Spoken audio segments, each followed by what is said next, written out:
Hi guys, இது வந்து போன வீடியோவோட தொடர்ச்சி தான். அதுக்கப்புறம் வந்து பார்த்தீங்க அப்படின்னா ஒரு கடாயை வந்து ஹீட் பண்ணிவிட்டு நெக்ஸ்ட்டு வந்து ஆயில் நடிச்சுக்கு தான் நான் யூஸ் பண்ணுவேன். அது ஊற்றிட்டு கொஞ்சமாக நான் ஜீரா இப்போவும் நான் போடுவேன். அந்த வாசனை வந்து நல்லா இருக்கும். அப்புறம் ஜூஸியாக நல்லா வெந்த மட்டனை வந்து அதில் வந்து போட்டுட்டு நெக்ஸ்ட்டு வந்து நம்ம அரைச்சி வச்சுருந்த விழுதை வந்து நான் வந்து மிக்ஸ் பண்ணிக்கிடுவேன். அப்புறம் வந்து பார்த்திங்கன்னா கொஞ்சம் வந்து மட்டன் மசாலா, அதுக்கப்புறம் வந்து பார்த்திங்கன்னா வீட்டில் நம்ம அரைச்சி யூஸ் பண்ணுவோம் பார்த்திங்களா. மோஸ்ட்லி வந்து நான் வீட்டில் யூஸ் பண்ணுறது தான் நான் யூஸ் பண்ணுவேன்.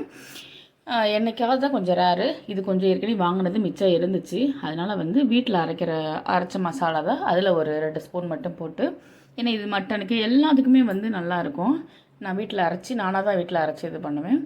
நெக்ஸ்ட்டு வந்து பார்த்தீங்க அப்படின்னா மட்டன் கிரேவி நல்லா கொதிக்க விட்டு இது பண்ணுற மாதிரி ரெடி ஆகிடும். அந்த ரெடி ஆகணுன்னவும் சாதம் வச்சு நான் வந்து எனக்காக சாப்பிட்றதுக்காக கொஞ்சோண்டு மட்டன் கிரேவி இதை எடுத்துட்டு அதை வந்து வாங்க சாப்பிட்லாம். எப்படி இருக்குன்னு சொல்லுங்கள். பாய்.